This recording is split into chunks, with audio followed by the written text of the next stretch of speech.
আশা করি পরমপিতার দয়ায় আপনারা সকলেই ভালো আছেন। কদিন ধরে সোশ্যাল মিডিয়াতে একটি ভিডিও দেখছি। তার আগে বলে রাখি, আমি শ্রী শ্রী ঠাকুর অনুকূল চন্দ্রের দীক্ষিত। আমি এবং আমার পরিবার, আমরা সৎসঙ্গী পরিবার। তো কদিন ধরে সোশ্যাল মিডিয়াতে আমার ইষ্ট দেবতা, আমার গুরু এবং গুরু পরিবারকে নিয়ে একটা ভিডিও, একটা না বেশ কয়েকটি ভিডিও চোখে পড়ছে।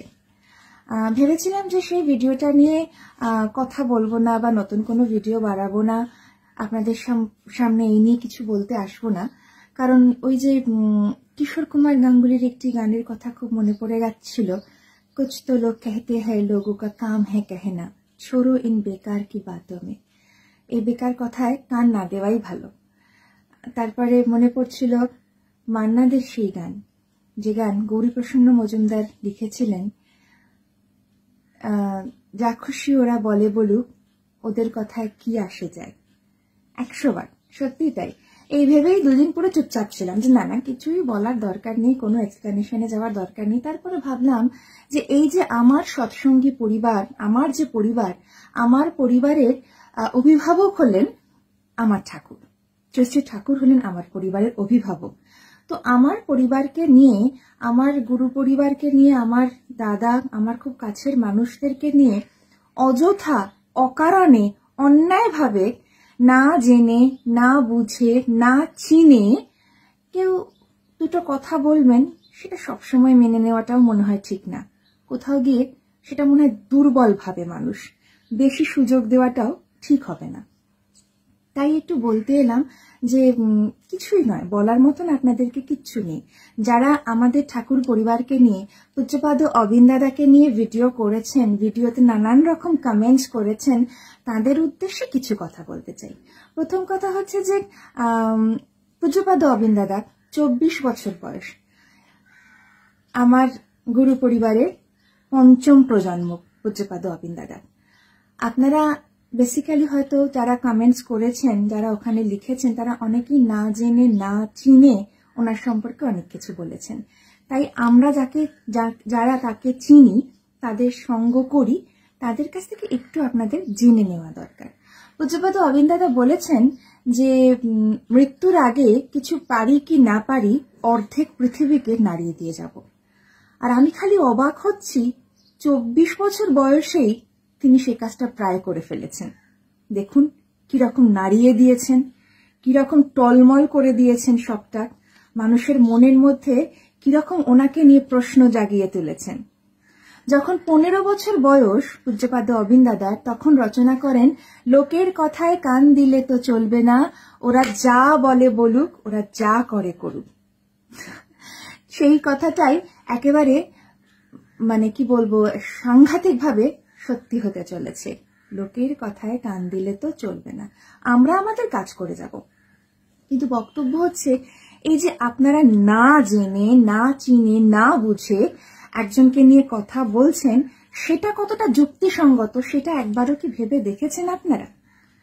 আপনারা যে বলছেন, প্রথম কথা, আমার পরিবার, আমার গুরু, তাকে নিয়ে কথা বলার অধিকার তো কারোর নেই, তাই কি না? আমরা তো কেউ ওখানে গিয়ে ভিডিওটার নিচে লেখা হয়নি যে আপনাদের মতামত আমরা জানতে চেয়েছি, যে আপনি বলুন এই যে মানুষটিকে দেখছেন, তার কথা শুনে আপনাদের কেমন লাগছে, তার ব্যবহার কেমন লাগছে, তার চালচলন কেমন লাগছে, কেউ জানতে চায়নি। তাহলে অযাচিতভাবে আপনাদের মন্তব্য করার কি দরকার ছিল? প্রথম প্রশ্ন। দ্বিতীয় কথা হচ্ছে, এই যে সোশ্যাল মিডিয়াতে এসে এই কমেন্টস গুলো করেন, আমার তো মনে হয় যে আমি যখন আমার কোনো রকম ভাবে সোশ্যাল মিডিয়া সার্চ করি, তখন যদি আমার অপছন্দের, সেটা যে কোনো ভিডিও হতে পারে, আমার ভালো না লাগে, তার কথাবার্তা বা তার কিছু, সবসময় যে সবার সবকিছু ভালো লাগতে হবে এরকম তো মানে নেই। ভালো না লাগতেই পারে, কিন্তু ভালো না লাগলে আমি স্কিপ করে যাই। এটা আমার রুচি, এটা আমার শিক্ষা, এটা আমার গুরু পরিবারের সঙ্গ করে, এটা আমার বাবা মায়ের কাছ থেকে আমি শিখেছি যে একটা সোশ্যাল মিডিয়াতে একটা আমার কাছে টাইপ আছে বলে ওখানে একটা জানা অজানা না কিছু মূর্খের মতন টাইপ করে দেওয়াটা, এটা আমার শিক্ষার পরিচয় নয়। আমি যদি জানি ব্যাপারটা সম্পর্কে, আমি যদি সেই মানুষটা সম্পর্কে জানি, আমার যদি মনে হয় যে সেখানে আমার কমেন্টস করার মতন যোগ্যতা আছে, তাহলেই আমি করব, না হলে আমি কেন করতে যাব? সেটা তো আমার মূর্খামির পরিচয়, সেটা যে আমি কত বড় অশিক্ষিত সেটার পরিচয় দেবে, তাই কি না? আর নিজেকে অশিক্ষিত প্রমাণ করতে সোশ্যাল মিডিয়াতে কে চায়? আমার তো মনে হয় না কোনো সুস্থ মানুষ এরকম ভাবে নিজেকে অশিক্ষিত প্রমাণ করতে চাইবে সোশ্যাল মিডিয়াতে। তাই আমার যদি কোনো ভিডিও পছন্দ না হয়, আমি সোজাসুজি সেখান থেকে স্কিপ করে অন্য একটা ভিডিওতে যাই। নেট পুড়িয়ে নিজেকে অশিক্ষিত প্রমাণ কেন করতে যাব, তাই কি না? দ্বিতীয় কথা হচ্ছে যে যেখানে আপনারা কমেন্টস করছেন, যে ভিডিওটাতে কমেন্টস করছেন, সেই মানুষটার কি পরিস্থিতি, কি পরিবেশ ছিল সে সম্পর্কে আপনারা জানেন না, কিছুই আপনাদের কোনো ধারণা নেই, তবু আপনারা লিখছেন। আচ্ছা, আপনারা একবারও দেখেছেন আমরা যারা সৎসঙ্গী, আমরা যারা ঠাকুরকে ধরে চলেছি, কোনো রকম ভাবে অন্যান্য নন সৎসঙ্গী মানুষরা হলে ফেসবুকে তো দেখি যখন কারোর মতের বিরুদ্ধে গিয়ে কেউ কোনো কমেন্টস করে, মানে কন্ট্রোভার্সিয়াল কথার ঝড় উঠে যায়, সে ভাষা জাস্ট পড়া যায় না। একে অপরকে এমন তীর ছড়ে, এমন বাক্য মানে তারা ব্যথিত করে যে সে ভাষা নিয়ে জাস্ট ভাবাই যায় না। কিন্তু আপনারা লক্ষ্য করে দেখবেন সেই সমস্ত কমেন্টসের এগেনস্টে আমরা সৎসঙ্গীরা, আমরা গুরু ভাই বোনেরা কিন্তু প্রত্যেকেই রিপ্লাই দিয়েছে পরম পিতার রাতুল চরণে আপনাদের মঙ্গল কামনা করে, রে রে করে কিন্তু কেউ ধেয়ে আসেনি। এটাই আমাদের শিক্ষা, এটাই আমাদের গুরুর শিক্ষা, এটাই আমাদের গুরু পরিবারের শিক্ষা। আমাদেরও কিন্তু অনেকের অনেক কিছু ভালো লাগে না, কিন্তু আমরা কিন্তু কখনো কারোর ইষ্টকে নিয়ে, কারোর গুরুকে নিয়ে কোনো দিনও কথা বলতে যাই না, কারণ সেটা উচিতই নয়, সেটা আমাদের শিক্ষাই নয়। আমার গুরু তেমনটা শেখাননি। আমার গুরু শিখিয়েছেন অপরকে সম্মান করতে শেখো, তবেই তুমি নিজে সম্মান পাবে। আমি গুরু পরিবারের কাছ থেকে, আচার্যদেবের কাছ থেকে এই শিক্ষাই পাই, অপরকে নিয়ে আলোচনা করা না, আগে নিজে কি হয়েছে সেটা দেখো, নিজেকে দেখো, নিজেকে বিশ্লেষণ করে দেখো। সুতরাং একজনের ফেসবুক পেজে গিয়ে একটা কমেন্ট সবাই করছে বলে একটা বাইরে থেকে দেখে কমেন্টস করে দেওয়াটা কিন্তু আপনি কতটা অশিক্ষিত সেটারই প্রমাণ দিচ্ছে। সেটা মনে হয় না করাই ভালো, কারণ আপনার পরবর্তী প্রজন্ম কিন্তু সেই ধারাই বহন করে নিয়ে যাবে যেটা আপনি করছেন। দরকার কি আছে? আমার বাবা মা, তার সাথে আমার কি সম্পর্ক? সেখানে আমরা ঝগড়া করব, আনন্দ করব, মারামারি করব, যাই করব আমরা করব, আমার পরিবারে করব। সেটা নিয়ে বাইরের লোক কেউ কমেন্টস করে নাকি? উচিত করা।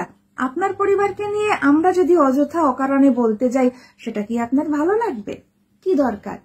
একটা সৎসঙ্গ জগৎ একটা অতল অসময়, একটা বিশাল বড় সমুদ্র। এখানে আপনি না ডুবলে আপনি এটার কোথায় তল আছে আপনি টেরই পাবেন না। পূজ্যপাদ অবিন দাদা যাকে নিয়ে আপনি কথা বলছেন, আপনারা কথা বলেছেন আপনাদের ধারণার বাইরে যে আপনারা কাকে নিয়ে কথা বলেছেন। ওই যে বললাম 24 বছর বয়সে দেখুন উনি পুরো নাড়িয়ে দিতে বসেছেন কিন্তু। আর আমি তো এটা বিশ্বাস করি যে একজনের 10 মিনিট 9 মিনিটের ভিডিও শুনে যখন আপনি সেখানে কমেন্টস করছেন, তার মানে কোথাও না কোথাও গিয়ে আপনি কিন্তু সেই মানুষটার দ্বারা ইমপ্রেসড। তার চাল চলন কথাবার্তা আপনাকে কিন্তু 9-10 মিনিট আটকে রেখেছে, তাই কি না? তা নাহলে আপনি বসে দেখতেনই না সেই ভিডিওটা, ভালো লাগছে না আমি স্কিপ করে চলে যাব।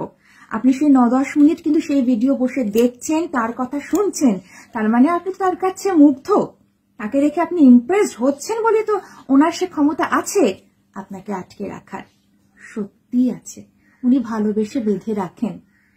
উনি গুরু, শুধু উনি নন, আমার গুরু পরিবার ভালোবেসে বেঁধে রাখেন। বিশ্বাস করুন, আমরা কিচ্ছু দিতে পারি না।